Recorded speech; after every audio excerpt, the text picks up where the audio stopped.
Hello and welcome to The Conversation. My name is Yona Oyego-Masadi. Now, this is the show where we discuss the biggest political stories from across the African continent. Tonight on the show, Guinea Bissau's president, José Mario Vaz, has fired the country's prime minister and named a new one, intensifying a bitter power struggle between him and the ruling party before next month's presidential elections. But this move has complicated the political crisis in the West African country. The Prime Minister, Aristide Gomes, has dismissed the dismissal and said he will not be leaving office. We'll be discussing this on the show today. But of course, we want to hear what you think about this story. The hashtag to use is NC The Conversation. And we are at New Central TV on Twitter, Facebook, and Instagram. The program starts now.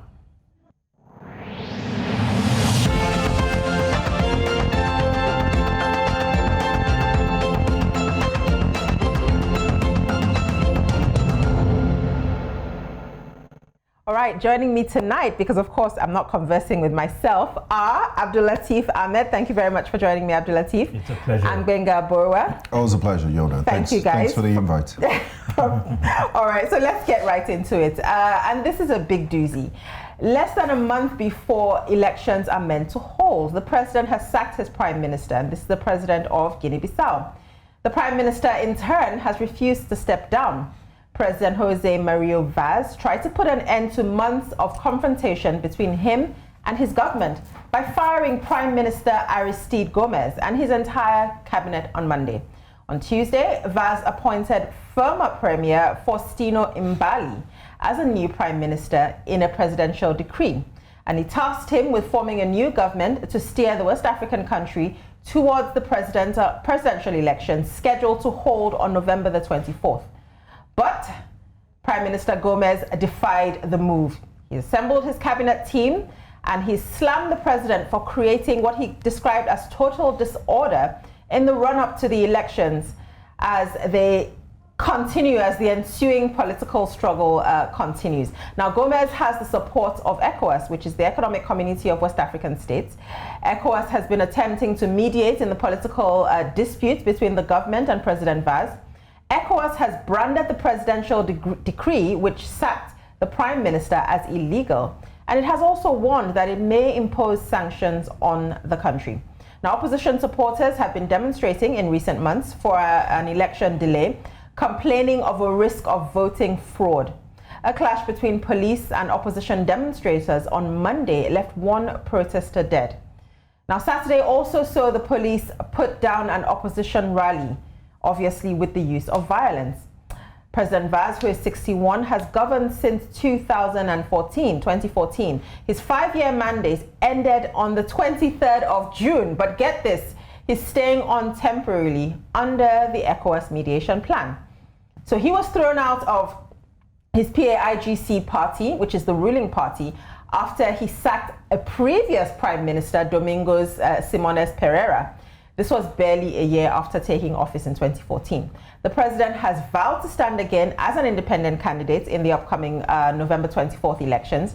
Now, after the March elections in which legislators were elected, Vaz refused to nominate Pereira again as head of the government, turning instead to Gomes.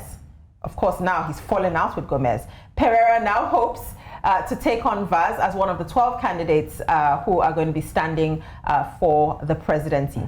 Guinea-Bissau, of course, is home to fewer than 2 million people. It has seen a series of coups since gaining independence from Portugal in 1974, as well as an 11-year civil war. So let's get into this thorny issue. This president seems to be at war with everyone. Everybody. His party has expelled him. He has sacked 2 prime ministers so far in this, in his 5-year term, and one a month before the next elections. And he wants to go for a second term. And he wants to go for a second term. After creating all the enemies you can possibly create. Standing as an independent candidate. Yeah. Why is he fighting with everybody? What's his quarrel? What's his beef?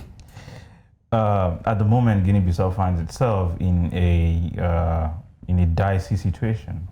Dicey in the sense that the political elites are struggling for the soul of the country, a country that is less than 2 million in population and is It's about the size of Taiwan, or slightly bigger than Taiwan. Now, the struggle for control of leadership of Guinea-Bissau is essentially because it is almost a lawless jungle, and it has a history, and that is why the country has found itself in this dicey situation. So he is unable to keep his cool because obviously everybody wants the big cake. Yeah. But how do you see it? Because this is a country, it doesn't have any particularly juicy natural resources. So this is not the typical resource curse that we talk about. Yeah, but it shouldn't be under or that. Gold or diamonds or any other kind of particularly high value. So if you look at countries like Luxembourg, Singapore, Liechtenstein, Malta, these are very small countries, but the greatest resource you could have is your people. I mean, geographically speaking, Guinea-Bissau could be a tourist haven. You could do a lot with your people, and that's all you need. Beautiful islands, many uninhabited, some uninhabited. Switzerland too, they make clocks and chocolates and look very progressive society. So it's not an excuse that not having resources. And it's so sad that since independence from the Portuguese in '74, it's been one checkered history over the other. So it's almost like a fulfilling prophecy. When is this going to blow over? So I think it's even a plus that he lasted 5 years. His first term. It's the first time in the country Yes, and that the president will stay the term, full term. Without the military intervention. So it's almost like a banana republic. It's like a failed state, quite lawless. That's why the president really doesn't give a damn. He will do what he wants to do. And he feels, he's his own man, and he doesn't need the prime ministers and all these people that are complaining about him. But surely there must be something logical that he's fighting for. Yeah, so he came into office a year later, he got rid of the first prime minister, who happens to be quite a strong man within the party. In fact, he's now party leader and standing against him in the next presidential elections. Then he appoints Aristide Gomes. They seem to be having a good run. They seem to together make a team that actually is taking the country forward to some degree. There is, as you rightly pointed out, there was no military coup. There was largely, it was a violence-free, a period of stability. Everybody thought, okay, things are looking up. Debt to GDP ratio came down. They were still getting a lot of international aid, etc., etc. So things seem to be looking up. Indices were improving. What fell apart? I mean, we can understand maybe there was political tension between him and Pereira, but between him and Gomes, again, because Gomes stayed the longer term of his presidency. Absolutely. Yeah, so the thing is, once you are in power, a lot of forces will be fighting for the soul of the country. I mean, some will be loyal to you as a president, others will be loyal to party members, others will be more interested in the party structure. And so it's about struggle for who controls what. However, you should not forget that what we call Guinea-Bissau today used to be called the Slave Coast. It was essentially a location for extracting people. So the lawlessness did not start today. And then it's a major drug route. Yeah, I'm going to come to that a little bit later. I really do want to touch on that. But let's come back to the politics now. There are 12 candidates standing in the next election. And in fact, obviously, the incumbent president is running again. Let's actually take some sound clips, I think, from a recent presidential campaign rally. President Vaz.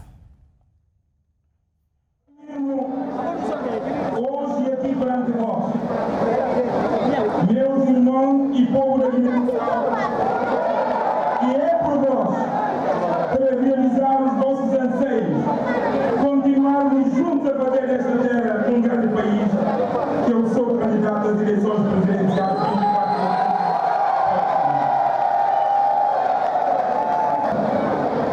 Juntos a caminho do progresso com este presidente de paz. No dia 24 de novembro, conto convosco. A Guiné-Bissau precisa de todos nós. Eles que morrem é cama de sabor desta era. Não terem a paz, não terem tranquilidade, tem que faltar minha posse e monedama não foi dinheiro e está no pouco que está no Okay, so you can hear him there. He's basically trying to press the crowd on his political achievement, what he sees as political achievements. So stability, progress he's mentioning there. I mean, these are all common, regular campaign talks. Yeah. But what really do you see as his chances? Because let's be fair to the man, the last 5 years have been relatively stable. Yeah, his chances, I mean, if you look on paper, compared to, and it's sad that we're using these margins. We're using the history of Guinea-Bissau and their checkered past to look at the bar is not being set terribly high. Indices of development.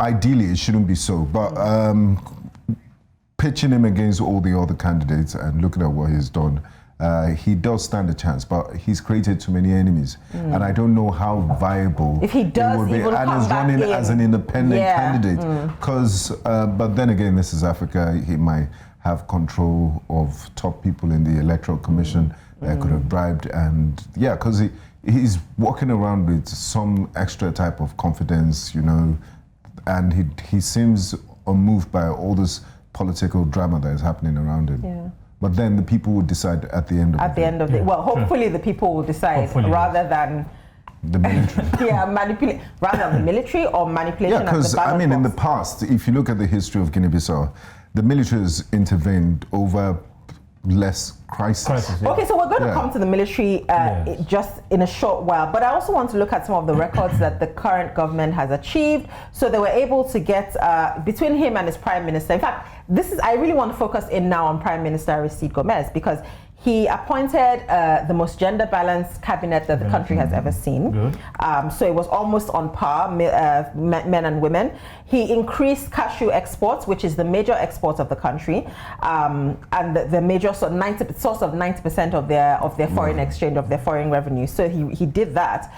Again, as I mentioned earlier, reduced debt to GDP ratio. Why is the man being sacked?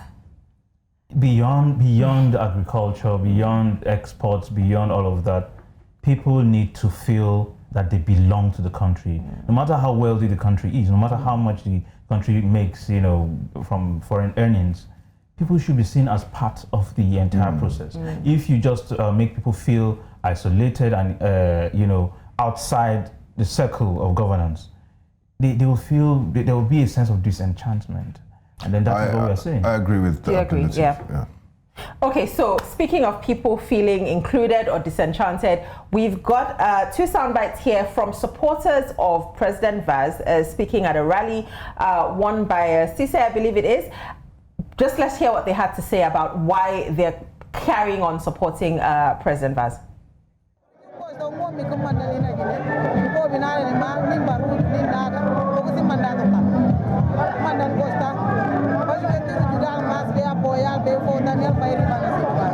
Afirmo hoje aqui perante vós, meus irmãos e povo da Guiné-Bissau.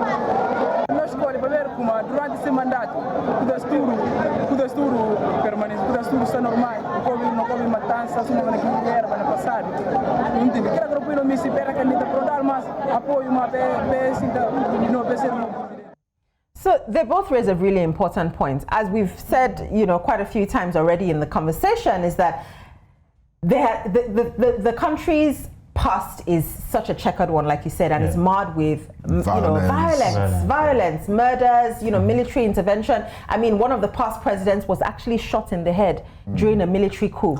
You know, so it's actually, and this is one of the things that the people say, this is a huge factor for why they want to continue to support. Because they remember how things used to be in the past. Yes. Is this enough? And this is the final question I'll ask before we take a short break. Is this enough to guarantee his success in the next election? The devil you know, they say, is better than It's better than Exactly. So he's one been we don't tested know. and trusted for 5 years. Yeah. So they have that to work And with. it's 5 years of peace. All right, we will be right back, and we're going to be honing in on military interference in Guinea-Bissau's political history, past, present. So stay with us, because there's much more to unpack in the story. The hashtag is NC The Conversation, and of course you can find us on all your social media handles. Don't go away, we'll be right back.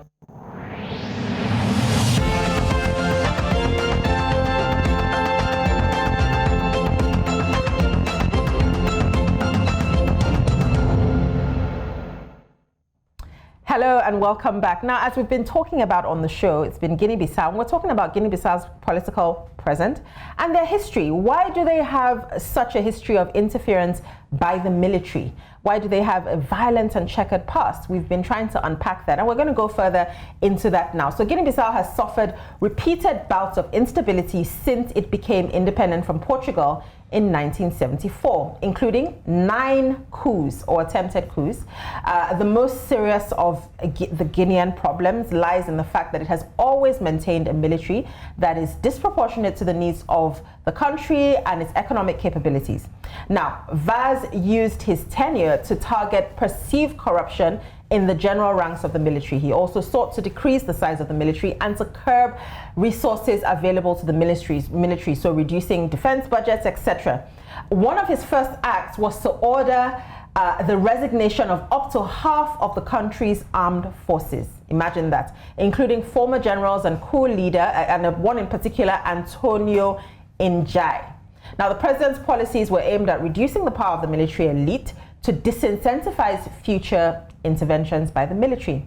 But in many ways, Guinea-Bissau is ripe for another military intervention when you look at all the confusion that's currently underway.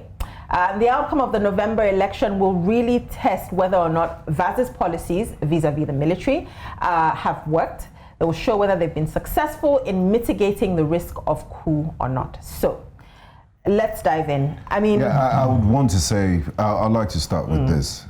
We live in a different world. The African Union, the ECOWAS of 10 or the 90s and the 80s, where military coups were still fashionable, is not. You'll be treated as a pariah state.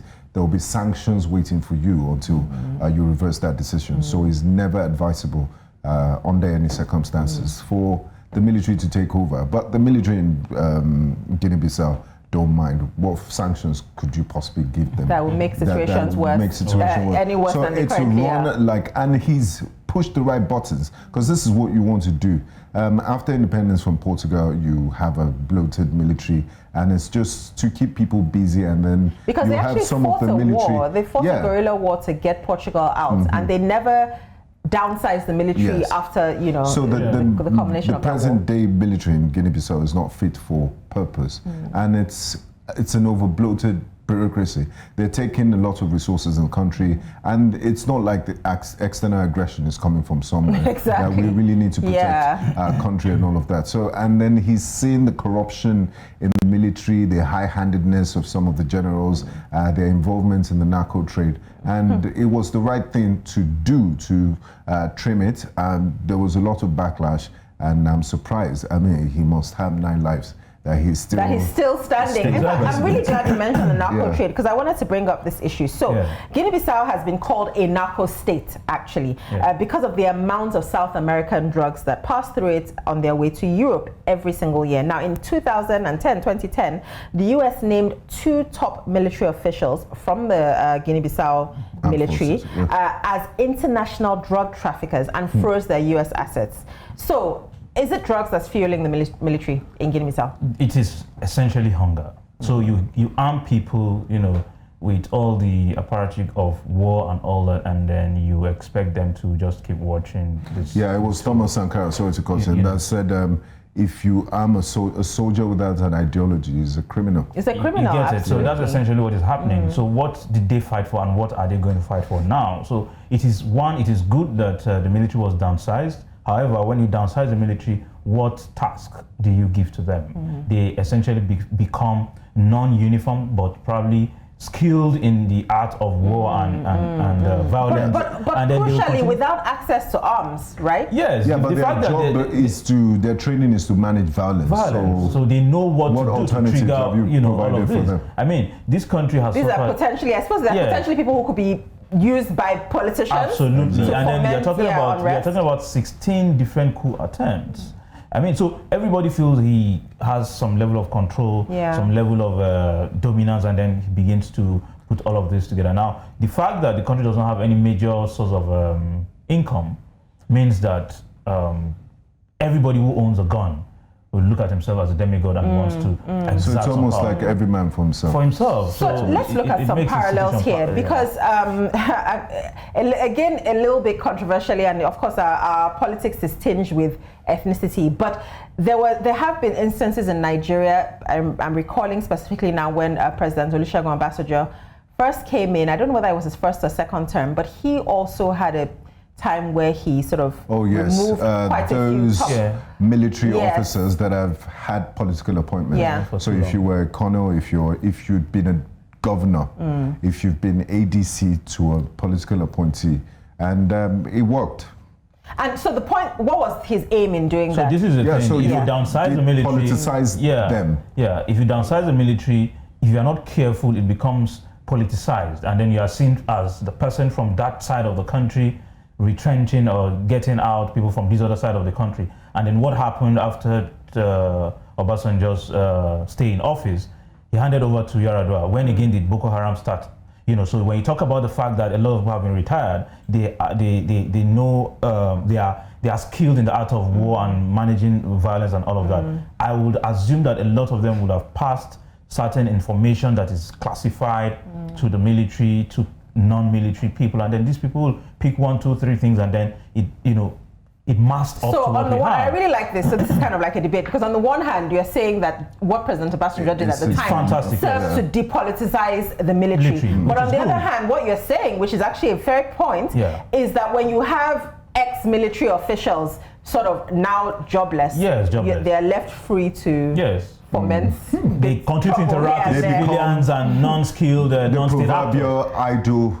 idle hand. Yes, exactly. In the devil's workshop. So this is a risk also in Guinea Bissau. That is one. And then secondly, you look at a country that has an official language that is Portuguese, but only 14% of the country speaks Portuguese. 45% of them speak Creole.